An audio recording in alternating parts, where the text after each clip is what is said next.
Hello, beautiful people. It's so great to actually get tech working, and welcome back to Age of Awæcnian Soulful Stories Unveiled. I am your host, Marie Ferguson, and we are missing our beautiful co-host Felicia Lee, who was on holidays, and I've had to navigate the tech in Vimeo and doing all the stream things all by myself. So I'm feeling proud that I finally have the gorgeous Sarah and Gabby joining us. They were backstage earlier, but now I've got them here on the screen with me, and they are from Heal, Power, and Love. And these amazing women have such a beautiful background and such big hearts. Now, Gabrielle over there is a conscious creator, life coach, and a natural health consultant. At 21, she was a doctor told her she would have to live with severe back issues and allergies, and that led her to holistic practices and energy therapy.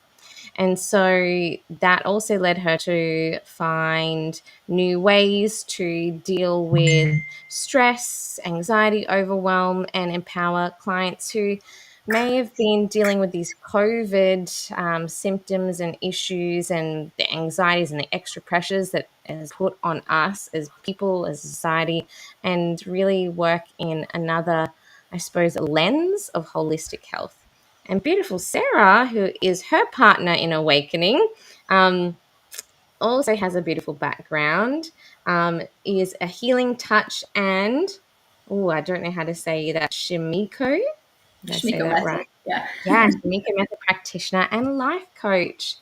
And she has had a beautiful, enriching experience as well on her journey as an expert in healing touch and other amazing modalities, offers her clientele beautiful, expansive approaches to understanding healing and well-being, and also coming back to their love of life. And both of them together have teamed up and have created this beautiful, beautiful mission and business. And that's my little bio. So I'd love for you ladies to say hello and just tell us a little bit about who you are. And maybe we'll start with Gabby. Yeah, hello everyone. I'm so thankful and grateful that I can be here and we have a little bit a chat about the two of us and what brought us to where we are today. So, my whole journey basically started in childhood with a lot of health issues, and then ending up with 21 doctors telling me I have to live with all that for the rest of my life. So, but that was something I didn't accept. And then from there, my journey started for many, many years with naturopath. In between, I got married, we got 2 kids, and Hello. yeah, Sarah is one of it. And then they started also to get health issues, also going with them to a naturopath. And that all helped us to keep it at bay, the pain, the allergies, and the issues the kids had. But nothing brought a breakthrough. And then one day I met a healer, and I started working with her, and my allergies got better, my back pain got better, and then I started also to take the kids, their allergies got resolved, and the school issues they had. And so working with energy, I learned there, and that trapped emotions are when emotions are buried alive, then they are cooking in you, Mm. and creating all these issues. And that also got me so curious to learn more about it. And while I was working as a kindergarten teacher, so I learned many different modalities. And then in between, we moved to the US. And so that was, let me say, on more learning was a little bit a setback, because then we had to get settled into the new country, and learn there everything. And I used everything I knew, but I wanted to learn more. But it took me another 8 years to really pick it up again. And then I started with healing touch. Uh, what I got introduced from Sarah, and you can talk about it a little bit more. And yeah, and then when we moved to Texas, I decided, okay, no work more anymore as a kindergarten teacher. I want to have my full-time practice. Oh, wow. Love that. Yeah. And Sarah, I love that you're a mother-daughter duo, and I'd love to, hear a little bit more about you and your journey. Well, I mean, obviously, I grew up with all these modalities and all these things, right? For me, my childhood memories really are. I didn't go to the regular doctors that I remember. It was always naturopaths or then the healer she was talking about. Those were my doctors. I don't remember growing up differently, and I know how lucky I am because most people don't get to grow up that way. So that's been really awesome for me. I always had an interest in it too, like underlying, I found it cool. It was, intriguing me. And then I was 14 before when we moved to the States. And shortly before that, I did my level 1 in Reiki. And I don't even know how that came about. I think the healer that we went to, she taught it as well. And I was like, I'll do it. But I started with that. And then throughout high school and stuff, I would pick up things here and there. But then for me, I went to college for nursing. There was no space for anything else. It was just school, focus on that. But I graduated in 2013 and I started working with oncology cancer patients. And I saw the need of something more than what the medications could do for them. They just were still so miserable, even with their nausea medications and all the other medications that you give for side effects of chemotherapy. And that's when I found Healing Touch and took level 1, I believe. And then I was up in Massachusetts at that time. They came and visited me, and I was like, Mom, let me try this on you. You've got to check this out. And I think that was kind of the starting point for both of us again to kind of jump into the field. Both got certified in that, worked with that, and became practitioners in 2017, I think. 16. And since then have kind of run our own private practices. I did fall kind of off the grid for about 2-3 years when I got married, had a son. The pandemic hit, all in the same year. That was a little rough. For me. So I just kind of closed everything down. But then last year, in January, after I finally started, I'm pretty sure it was undiagnosed, but I have postpartum depression and anxiety. And last year in January, I had finally dug myself back out of the hole, with all the techniques that we know, to call her and say, okay, I'm ready. Because before that, we had already started working on our own like modality and stuff. And that just kind of all got put on the back burner. And then last year in January, I called, I said, I'm ready. And she was like, let's go. And Oh, I just got goosebumps listening to your stories. I mean, there's so much there moving from another country because it was Germany, did you say, Gabrielle, that you guys Yes. moved from? And like the whole culture change and shift and taking that time to understand a new way of doing and the energy of the people as well. It made me think back to um, my mum's story. Like my mum's Filipino, and she left when she met my dad. Like I was born in the Philippines and came to Australia.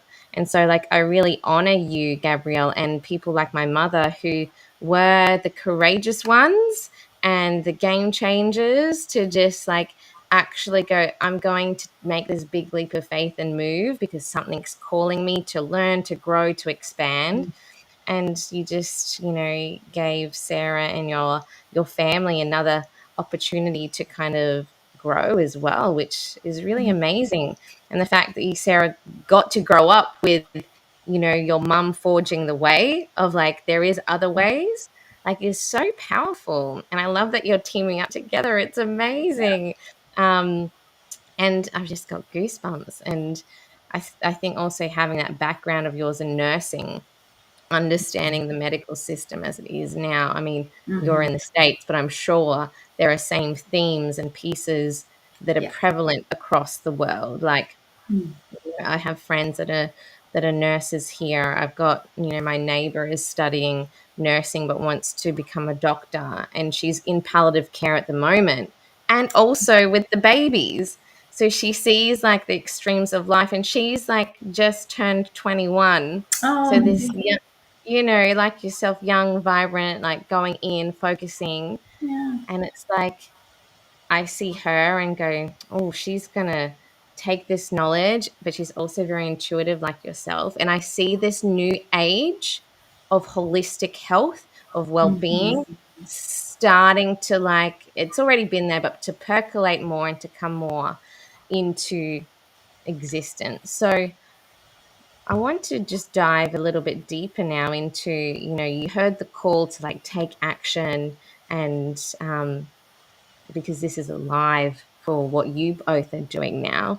Like, what is it that you want to see in the world and see change?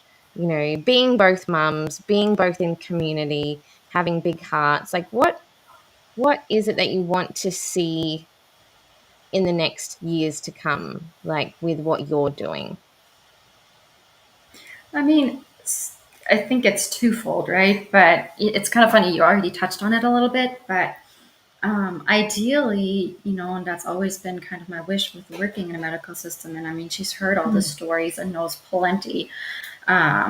Is the combination, because sometimes you do need that modern medicine, but a lot of times we forget about the emotional, the mental, the spiritual. Actually, always in a medical system, usually you forget about those aspects of a person, and having those combined, I think down the road would be ideal world. But until then, for us, what's important is that we give as many people as we can, tools that they can help themselves, create self healing, provide transformation.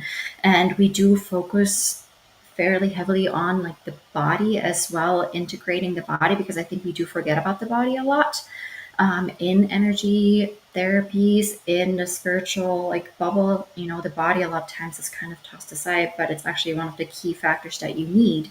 And just kind of giving people the tools where they incorporate their whole being into who they are, and channeling that into their future, and hopefully being a whole self where they can transform their life and transcend past whatever their struggles are.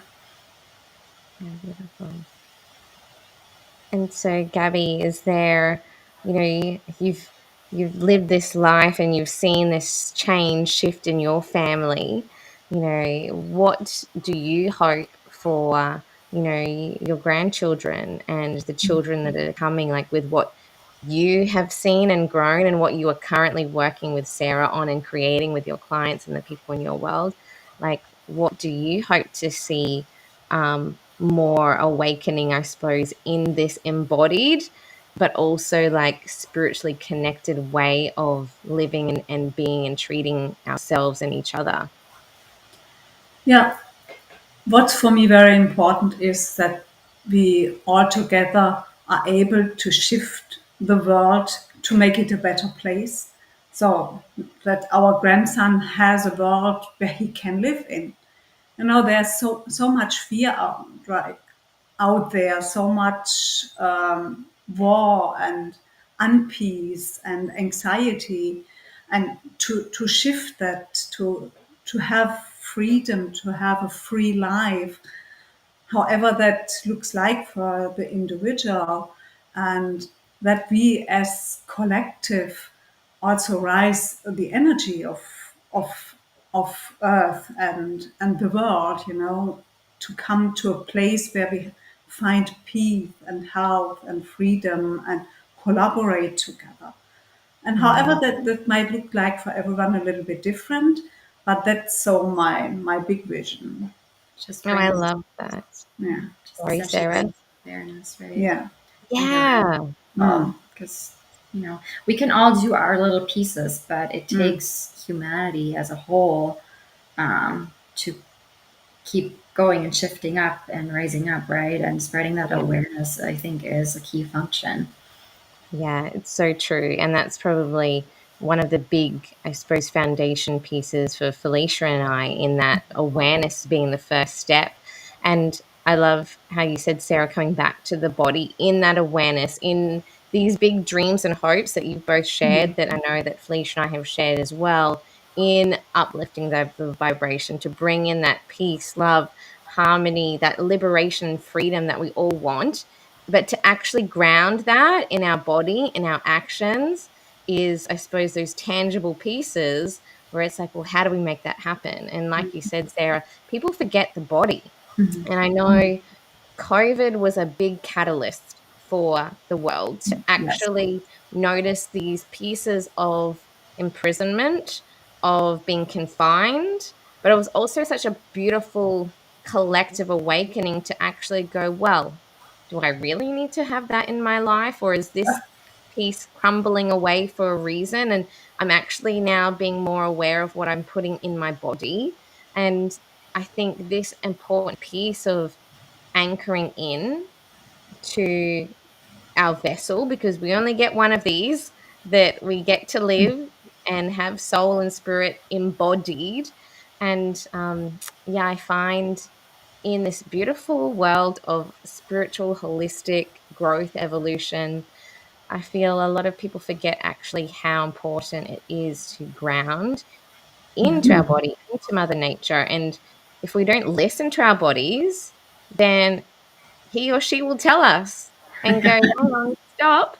And I know you guys deal with people and clients that come to you that perhaps maybe are not listening as deeply as our bodies are telling us. I know for me, um, I was a very aware person before COVID hit, before anything really embodied kind of had to sink in.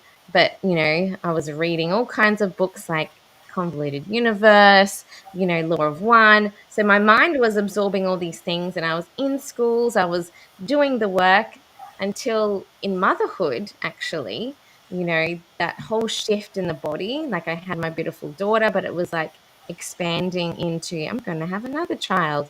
And that experience of going through miscarriage put me back in my body, back Mm. in my womb, back in the pieces of emotions of suffering, grief, loss, things that I hadn't experienced to be felt. And I'd love for you to talk more about this depth of emotion and things that we suppress, because I think Gabby mentioned, like, we push it down and sometimes they come up. So I know COVID threw us all in a um, deep reflection globally, which a lot of emotions and pieces either would bubble up and burst out, or they're coming out now in pieces. Mhm. Mm. I'd love for you to talk into, like, what you have been either noticing in your own lives or in the lives of the people that you're working with, in that emotional body space. So what I see a lot, and we have even seen that in our family, um, everyone still has this trauma of the pandemic lingering. Some more, some less, but now it shows up in fears and anxiety, in physical issues like developing more allergies, weak immune system, or always, like we know from long COVID, the fatigue. And uh, but basically, that's all other traumas we went through, losing friends, losing our freedom just to go out, to decide what we put in our body. It divided families, friends were dying. And so, and also in the beginning, it was for us, we were still what we heard what the government was saying, but some of the families said, okay, yes, I do that what they are saying, and others said we are denying, and it divided families, and you started judging, and also this judging is still in the energy field lingering around, once we stepped out of it and saying, okay, we have to accept the decisions of the others, and everyone accepts it and respects it, then we can unite again. So Right. Yeah. No, I think, and with the traumas that are, first of all, I think a lot of people are not even aware of the fact that they carry trauma from COVID or from the whole pandemic.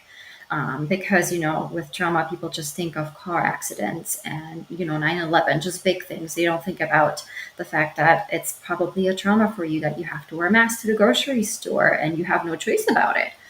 And all those little things, I think they were extremely, and are to this day, they triggered underlying fears and underlying traumas from maybe previous experience, like in your childhood, other lifetimes, that are now coming up on top of the traumas that were created through the pandemic. And so, in a way, the pandemic, it kind of just broke the camel's back, and um, it's all bubbling up, and it's all bubbling up into the collective field, and people are just trying so hard to push it back down, and that's now really showing and settling in their bodies. We know with COVID that it awakens, autoimmune system diseases and other underlying, like, chronic diseases that maybe had gone away, or like the super cancers now. It wakes a lot of stuff up in the body, but I think a lot, and, we think that a lot of it is also woken up because of the traumas and emotions that are triggered now because of it, and just the anxiety. And especially you saw an increase in youth in your practice, younger. Usually a lot of people find your energy therapy when they're older, and it's now becoming a younger and younger group and a younger crowd, or parents bringing their kids because they just don't know what to do anymore with Yeah. it. yeah, especially with the kids who were during the pandemic in high school Yeah. and had to finish high school in the pandemic from home, so graduating but not graduating somehow. They carry so much fear and so much anxiety, and some of them develop PTSD, what I have seen. So Yeah. they are all really in need of help to release all this big trauma we Mm. are all still in. We all say the pandemic is over, but it's not over. Yeah. Yeah, there's so many pieces there. Like when you Mm. were talking about the youth, like because I'm still in schools doing relief work, and what I noticed was that generation of kids that went through that, who were evolved through that, their resilience levels are so low. Like to be Yes. able to deal with um, I don't know, a change in something. Or, I was teaching another class. It was like an art, like drama class, and drama's my jam. And they were doing something that primary school kids would be doing. And some of these kids just could not even handle doing that. I still see kids, and look, it's a choice as well, but I still see kids with masks on, outside in the playground, and So something sad. just like blows my mind that like nature is the best medicine and fresh Yeah. air, and we are breathing in that confined air, even though we're like, I see the benefits of what it was doing to stop spreading germs, but it's like, people were getting fined on bloody beaches in Australia because, and they were like meters and meters away from other people. And I was like, what is this world coming to? And this, yeah, this fear piece, I think, really ingrained. Yeah, the ripple effects, like you were saying, come up in other aspects of people's lives, in their relationships, Yeah. how they show up in their confidence, the worries that they have about certain things. And you're right, there are some deep collective pieces in this present day. Yes, it could be also linked to past lives as well. But this now, I love that you are both really addressing this very lived experience. Like, I do have friends that have long COVID and haven't been able to go back to work. So their whole identity has shifted. Like, what do I do? How my body is telling me to rest. And some of them have had to deeply rest, Yeah. and what I suppose people that are listening in that may have experienced this or noticed this in their own families, what are some really beautiful and really simple, I suppose, techniques that you love sharing? Maybe one each that you're like, well, this is a really simple step that you can do to either shift your awareness or get back into your body, or to just notice how you can change your awareness or what you're eating, or even just your mindset around these pieces. I'd love for you to share one little tip. Go ahead. So what I really love to do to be deeply grounded into Mother Earth, for sure, what we all know is growing roots into Mother Earth, going outside bare feet, walking in the grass. But then also what I do, I grow the roots, but then I pull up Mother Earth energy, pull it Mm, up all the way to the universe, and then like a rain shower through my aura down back to Mother Earth, so that I really in a bubble or covered with all this energy of Mother Earth. So that is something what really helps to be deeply grounded. I You love know, that. I do that too. yeah. There's people that, they might not even be able to go outside. But something else that I enjoy doing before I go to sleep, actually, when I'm lying in bed, is doing a body scan where I just scan my body. I have a light, like I just imagine a ball of light that enters. You can choose your hands or your feet, just enters somewhere in your system, and it just moves through your body. And as you move through your body, just sense if there's any discomforts, any blockages. And it doesn't have to be physical pain. It might just be tension or like an awareness of something just not feeling quite right. And just have that light, that light ball dissolve and enlighten it and release it. And you just do that through your whole body system. It's also extremely grounding, actually, for me, because I then let it all flow out through my feet, whatever the light ball is releasing, and into Mother Earth, and then pull Mother Earth up too. That's something Yeah. really simple. These are both beautiful visualization tools and grounding tools that are so easy.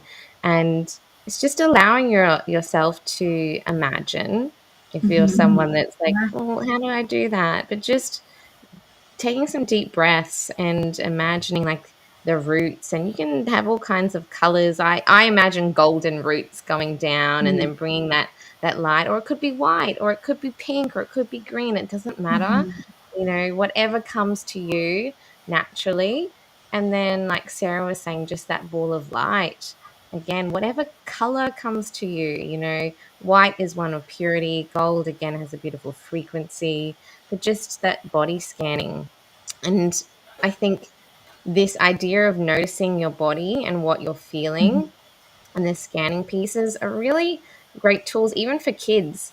I Yes. notice, even with their big emotions, like anyone that's a parent here that's listening in, our kids they're the most purest energy balls of emotion, and they give it to you straight. But I know, like, when I um, was noticing some big emotions with my daughter after dealing with my trauma. She was like 4 or 5 years old at the time when I was going through this, and she's 8 now. But she had also trauma from not being a big sister that I hadn't really noticed. So this loss of identity, or loss of having someone to love, was a piece that I, as a mum, had to navigate. And she had such a big, angry tantrums because every time we would, go to a friend's, and this was also during that COVID time as well. So this isolation, she felt like she was alone. She felt like nobody loved her, even though my husband and I were there. But she felt like everybody else had someone else to go to, and she had no one. And it was a lot of deep um, noticing, awareness, but also using that body scan technique with her and her emotions to be able to go, well, where are you feeling it in your body? And, getting her to start to recognize where there is discomfort and pain. And she's also a little fiery redhead as well. So a lot of it's in her hands and she wants to like get it out, or she'll feel it in her heart if she's feeling sad.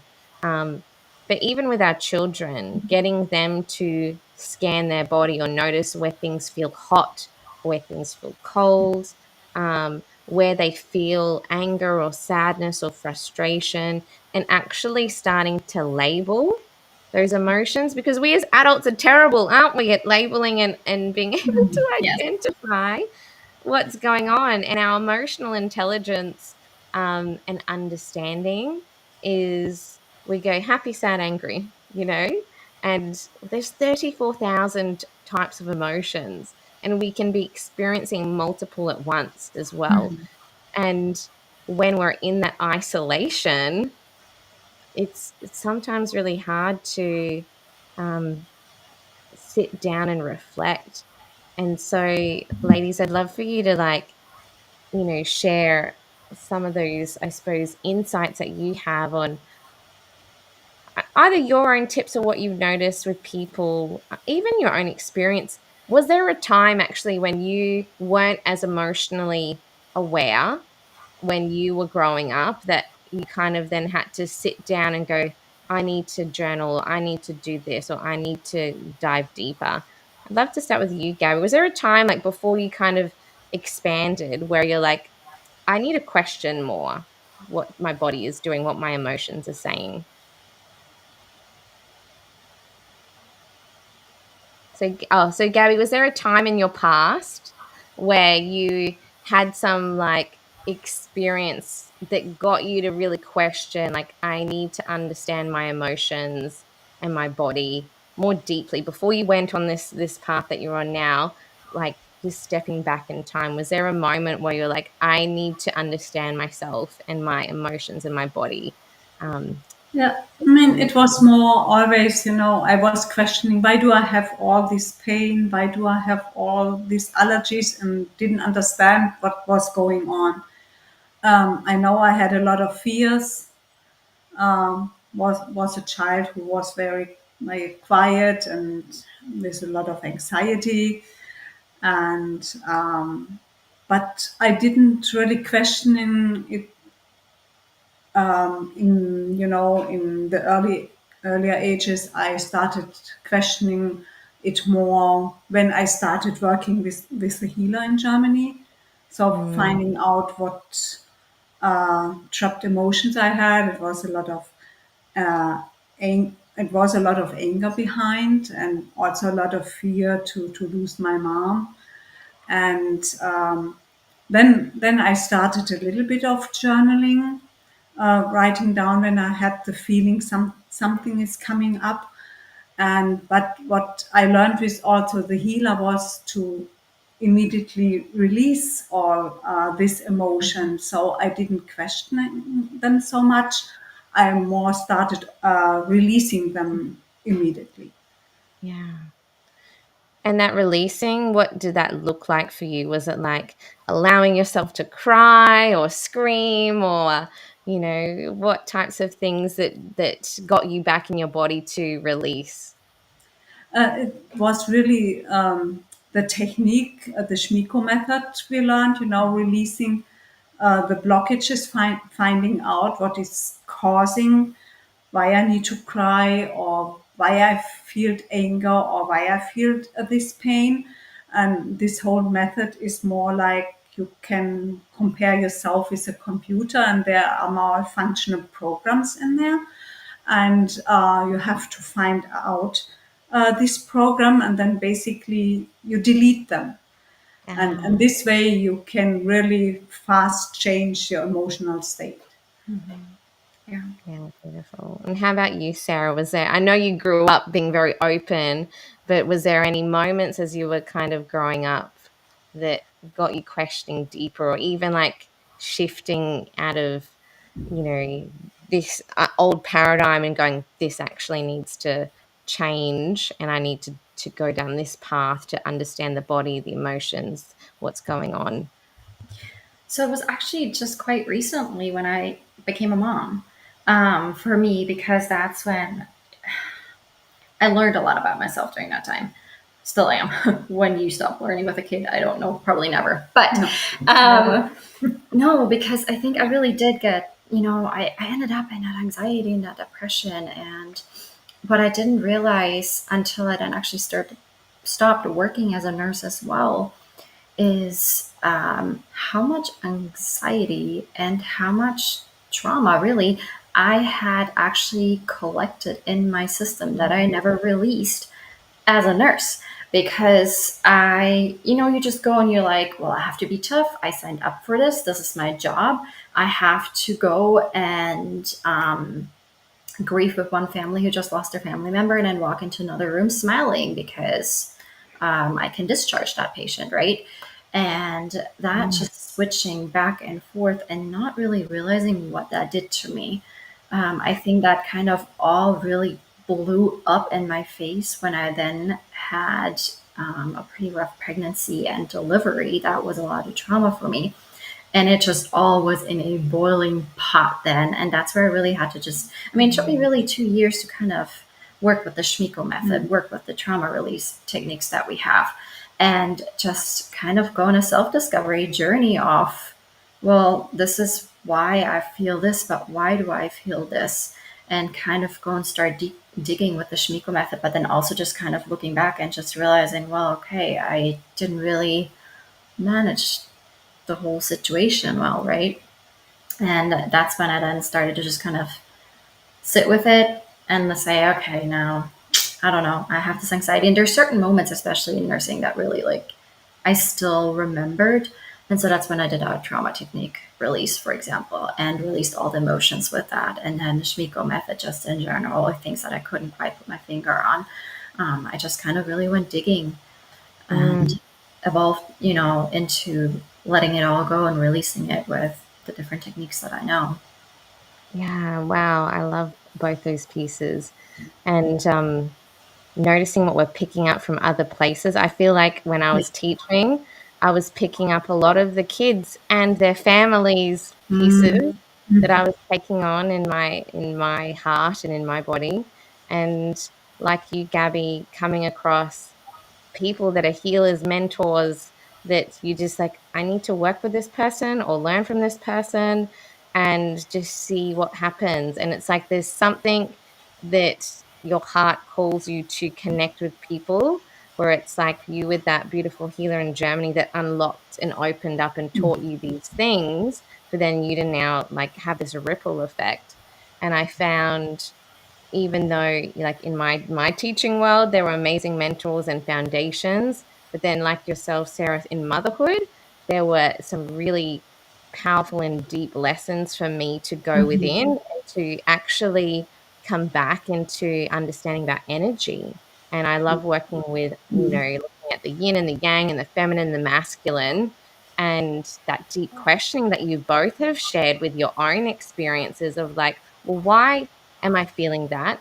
Is that a normal response that my body is communicating, or is there something deeper? And that continual curiosity, questioning, reflection of why then allows that space to go, okay, I can identify that and release that story.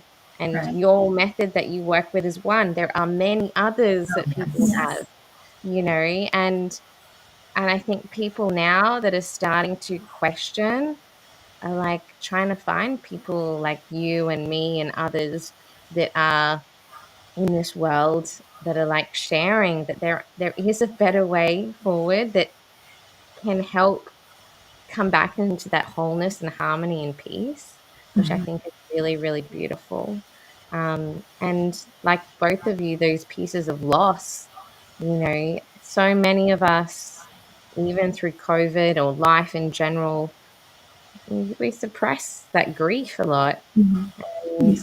Mm. it can be really hard to notice. And sometimes there's like layers. There's layers, right? You think you're like, oh, I've healed that bit. And then something will come up and they'll be like, oh, actually, there's more there.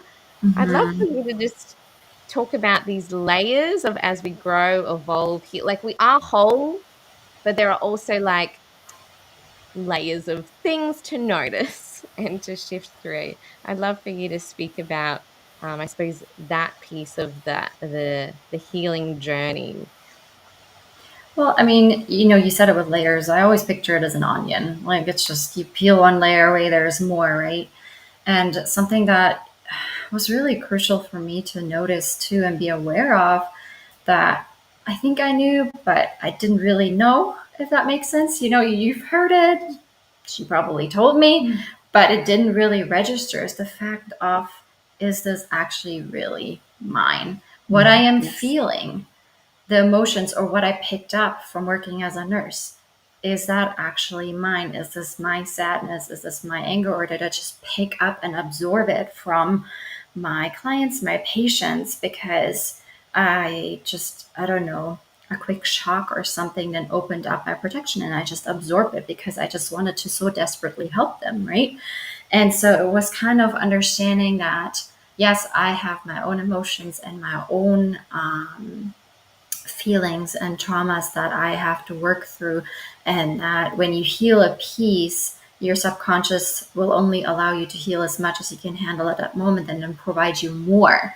That next layer of the onion, but also understanding that some of these aspects I might not even be able to heal because they're not actually mine, and to then set the intention of, well, I need to release those and clear those. I don't have to name them, I just have to set the intention. That being an important integral part in my daily practice to make sure that what I am then feeling, what I am actually working on, is actually my Pandora's box, essentially, right? And not somebody else's stuff. Yeah, yeah, Yeah, and with that said, because yeah, we only can heal our part. We can't heal all the parts from the others, and so what we always do, when we work with others, that's the first thing we release, because then the self healing is so much easier, or to get somebody in the stage of self-healing, once you have sent all these parts and energies from others away, and have released them. yeah. They're both really beautiful pieces. So many of us, I think, particularly, oh, men and women, we have that responsibility piece, right? That I got to help everyone else first, you Yes. know. And like you both said, like that noticing and just that setting the intention and going, actually, that's not mine.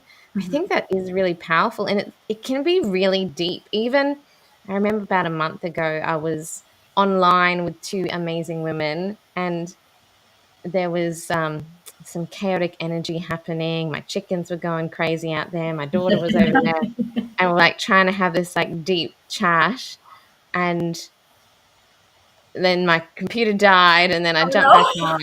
Like, it was, like, almost like a moment like this morning, but it's all good. But it was like, okay, the lady's going, "That's not my energy." And I'm like, "Oh, it's me." And I'm like, "But then it's not really me." And then going deeper into the layers, there was, like, you said, this Pandora's box, and there was something else that was within me, not only in the energetic field, that I had to release because I was frustrated about certain things happening at home and things not happening, and was like all pent up inside. And then what released, in some really beautiful deep questioning, and also noticing and allowing myself to cry and feel and to make the sounds to release from my throat, the communication. There was like a lot of deep pieces that were not mine.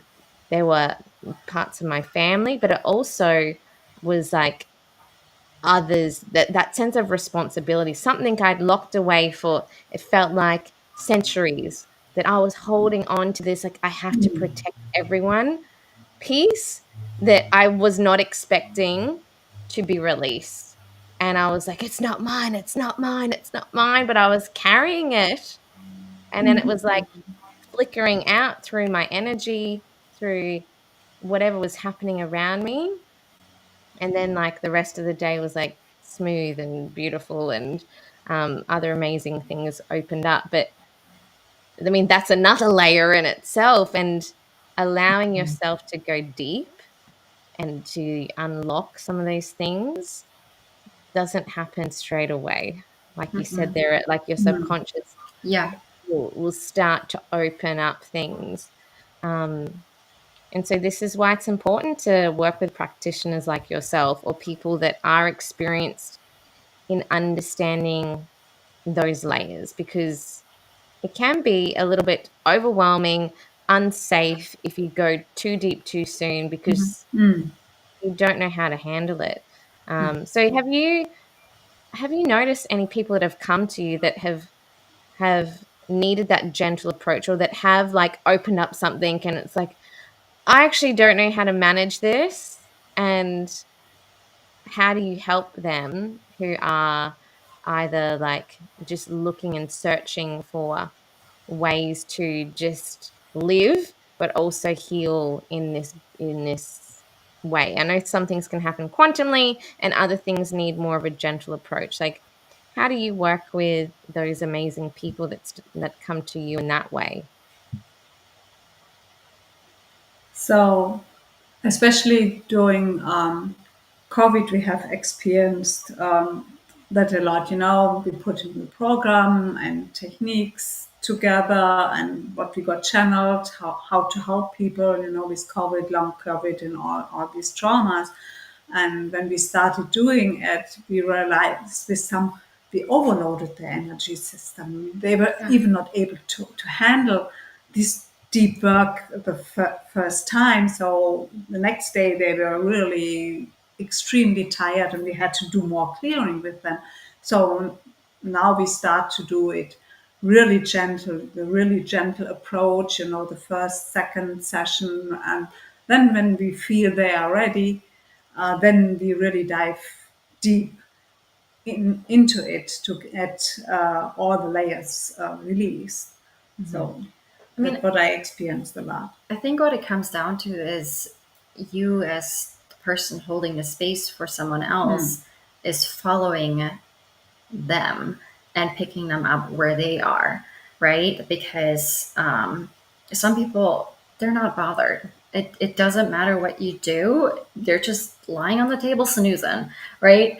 Then there's other people who are like, oh my gosh, that was so intense. And you already have to dial it back, even though you thought you were approaching very slowly. So it depends on the sensitivity too. But really, I just let myself be guided, because everybody responds so differently. Everybody comes in with different expectations, and everybody comes with their own energetic makeup, I guess, right? The way that they work, and kind of finding that, and starting the first few sessions really like simple and easy until you get to know them, but also until they kind of get to know their response to the work, and then they end up telling you, hey, in a way, like they don't just straight up tell you like, hey, I'm ready for more, but you can kind of in conversation deduce that, okay, I can handle more, I can do, deal more. Like, I walked out and I felt great afterwards. But you just kind of get a feel for your clients in that sense then too. Yeah, such beautiful pieces there, because I know there's people listening in who are awakening to their gifts, that are practitioners, that are tapping into that holistic, tapping into that intuition. And you've both touched on this beautiful, gentle way of building trust, and also space holding, like you said, Sarah, like noticing, you know, the people that are coming in, tapping into their energy, what their needs are. Um, and I think that's really, really important in no matter what field you're in, to get to know and build that trust and rapport, and build that relationship before diving deeper. And then, if you are listening in and you are diving into like this realm, knowing your capacity to hold energy, because it does take a lot of energy, like you're saying, Gabby, like went in big and it's like, oh, we have to reset, clear. It does, energetically impact your energy too, to hold space for others. And so it's all of these beautiful pieces of noticing your capacity, what you can carry, what's not yours, and then knowing that person and helping them on their journey too. And I think those are really important points, as we are collectively awakening, and these gifts are coming online more and more for people that are seeking, are questioning, are tuning into like the replay. And if you're watching the replay, hashtag replay and tell us what's landing with you at the moment. So, yeah, I think those are very important pieces and tips for amazing medicine men and women that are like opening up and attuning to like being of service. And it's interesting, like we can still help others, but there's this other piece of expertise and feeling and experience that brings a sense of a deeper awareness and understanding for the healing journey. Even though like it's this polarity of there is a journey, but we are also fully healed and whole, but there is still processes in this 3D and the layers, like you were saying, to be unveiled and to be worked through, even with our most recent, sociological shift of working with COVID. And there are more things that are happening around the world that are wanting to put the fear in again and recreate these That pieces was, that yeah. we've lost. So, in that, what are some of your pieces to notice, as we are moving forward, noticing what we've experienced already, noticing that there are potentially things that are going to invite and invoke fear, chaos, and how to stay like grounded in that? I'd love for, Sarah's keen to share more. Well, no, it's just I keep getting pushed to say something. It doesn't quite answer that, but if you're feeling things, if you're hearing things, if you're hearing the same thing, okay. If you're hearing things, you're not crazy. Your intuition is opening up. Your fifth sense is opening up. Your energy centers are opening up. And there's so many more people that are awakening, and they think they're losing their mind, or they don't share or talk about it because they are afraid of it. They don't know what to do with it. It makes them nervous and scared. And at the same time, they don't talk about it because they don't want other people to think that they're crazy, right? Um, and so I don't know why that was so important to say, but you are not crazy. You're not losing your mind. It is totally something that exists, that you can hear things that are, you know, your angels or your guides or your power animals, somebody, just your intuition telling you something, or you're seeing something in front of your inner eye that is a knowledge that you didn't think you should even have, and it's there, right? So that, I don't know, that wanted to be said. Yeah.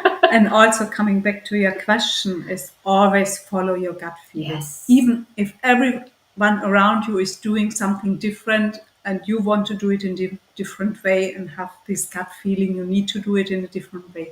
Do it, no matter what others are saying. Because It's so important. you're bound to then have it turn out the way that it's for your highest good. Yes. And not for everybody else's good around you. It's okay to actually be selfish. It really Yeah. is. Yes. I call it sacred selfishness. I heard Yes, I someone like say that. it. I heard someone say it on a podcast. I'm like, yes, I love I that, like that a because lot. Yeah. on this journey, you've got to go within and put your boundaries in place and notice like the intuitive pieces that are coming in, and like that gut feeling, that intuition, that inner knowing that is now being turned on, even if the world around you is going crazy. and you may feel like it. I love that you shared that piece because, people are starting to notice. Like for me, it's a very bodily felt piece. Like I feel it. I actually get like tingles and I feel whole body sensation, which then allows me to trust what comes out. I Other people hear things, other people get visions in their mind, or actually see beautiful gifted guides and spirits and things like that, which we can turn on and off. But I feel like collectively things are getting turned on Yes, they for are. people, whether you like it or not. Hmm. Because on a collective level, there is a quickening that's been happening with all of these pieces in our society that feel like it's bad, but in a way that's this shedding process of like, okay, well, let's notice, like you said, like we were talking about our body noticing what's going on. But Yeah. if we think about that collective energy, let's notice where the injustices are. Let's notice where we feel uncomfortable. Let's notice these pieces of fear and suffering that is really bad, and terrible. Let's notice it, even though you may not be in those situations. To be aware is one thing, and have the intention, like you said, Sarah, with your body, to live and choose to be a different way in the moment for yourself. Because if the more of us do that, then we get to see the ripple effect in our relationships, in our families, in our communities. And it's this beautiful, ripple effect that goes out. But yeah, there are things that are coming up. Trust your gut. I love that. And I love that you spoke about, I have amazing people that come on. We talk about dragons and angels and spirit animals. And I know that, listening to those guides, that can come through again as a process. I'd love for you to share more about, because I know you guys look at, those guides. And for me, coming back into that shamanic side of understanding, well, what are my spirit animals, where they reside in my body and my essence, and how I can tap into them, was something that I never thought was going to go down. But then, last year it really activated within me. And yeah, I'd love for you to tap more into with this intuitive side of what people may notice or may feel. I mean, I think sit with it, just like we talked about sitting with your emotions, your frustrations, your traumas, and figuring out where that comes from. Also, sitting with, if you have these nudges, sit with it and say, okay, where did that come from? What is that about? What am I, what do I need to do with that? And then also just being open to it, being open and inviting them in. We have guides, we have spirit animals, but everybody is kind of drawn to a different name and a different aspect. Some spirit animals, some are the angels, like whatever you're drawn to the most, start there and just invite them in. And just, something that you can do that's grounding and also equally letting you listen in is go outside, sit in nature, and then just sit there and open yourself up and set the intention of, I am ready to listen or to see or to feel whatever you want to share with me right now. And this is not something that's going to happen immediately. You might have to keep doing it over and over until you have that nudge or that sensation. But starting a practice, an intentional practice of opening yourself up to your higher senses is the first step, and then just inviting them in, and eventually it will come. And then something else, because we heavily rely on the body, is feed yourself right. And feeding yourself healthy looks different for everybody because every body is different. And just kind of playing around with the foods that are good for you, that make you feel good. And don't go and inhale a bag of chips and a whole bar of chocolate before you then go and sit out and try to talk to your guides or spirit animals, because you literally just trashed your energy system a little bit there. You clogged yourself up. It does. Sugar clogs you up, for example, and that's pretty much for everybody. And so just kind of incorporating your body, but then also opening yourself up to that is where you can start to really opening yourself up to those senses. Yeah, and also get help from others to understand what's going on. Yes. I have a good example for that. When we started, to dive a little bit into coming back to the power animals, I always got this pain here on the left side and didn't know where it come from. And I mentioned it one day to Sarah, and she said, "Yeah, you have a red parrot sitting there." I said, "I have what?" Then I realized my main power animal is a red parrot. So, and there are times in life, and I forget about it a little bit, and then this pain starts again. And now, okay, my red parrot wants to tell me something, and then I really pay attention and let the red parrot be. Then also messages come in again. So sometimes we also have to get the help from the outside a little bit, because sometimes we have these blind spots and we don't understand what the body wants to tell us. So, Healers need healers, right? yeah. So Yeah. yeah. No, No, I but love yeah. that. I love all those pieces. Yeah, and I think over the last 2 years, really coming back into the body to rest and heal allowed me to sit and meditate and ground in nature and listen more deeply.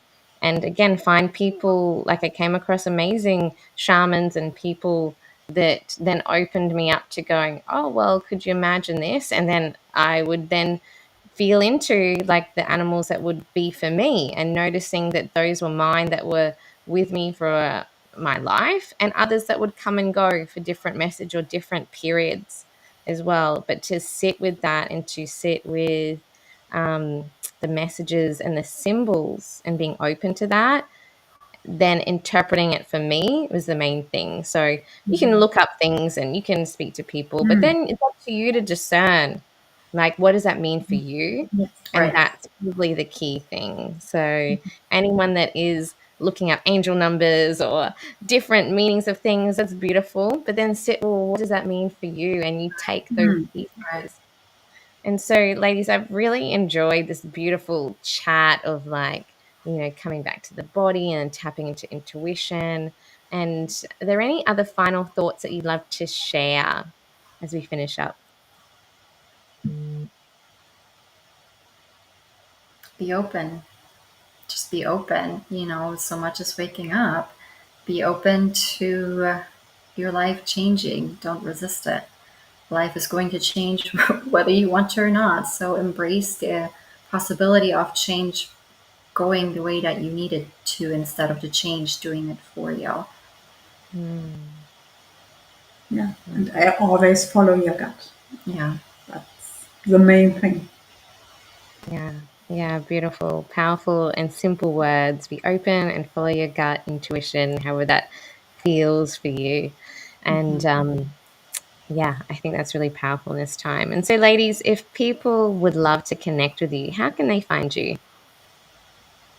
Well, they can find us on our website on healempowerlove.com. They can find us on Facebook, just typing in our names, and we should be popping up. And then if they are curious, they can also join our Facebook group, and it's called Uncovid Moving Beyond the Symptoms and Trauma. And join us there, and we do monthly workshops, masterclasses, and talk about different topics. We have themes per month, dive into long COVID side effects, all that information, and some information on the workshops that we've created too. Yeah, so beautiful. And you can also check out these amazing ladies at our summit that is coming up from the 24th to the 27th of April. And you both will be diving deep into your work. And I'm so excited. We've been just sharing parts of the program and sharing and tagging all of the amazing speakers. We've got 46 speakers from 12 countries, which is amazing. Yeah, so if you're listening in, hashtag replay again, and you can tune in to beautiful Sarah and Gabby on one of our days that we've got programmed in. There's so many people in this amazing summit. And I've been doing all the times and all the groups and things. So I'll be sharing and tagging them. And also you can check all that information out at Awæcnian Academy as well. So claim your $5 tickets, amazing people.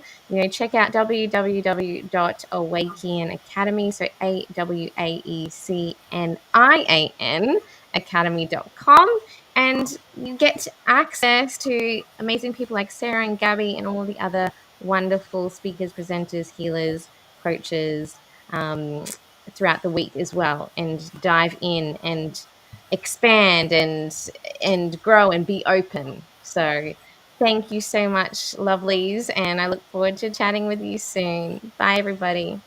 Hi, thank Bye. you. Thank you.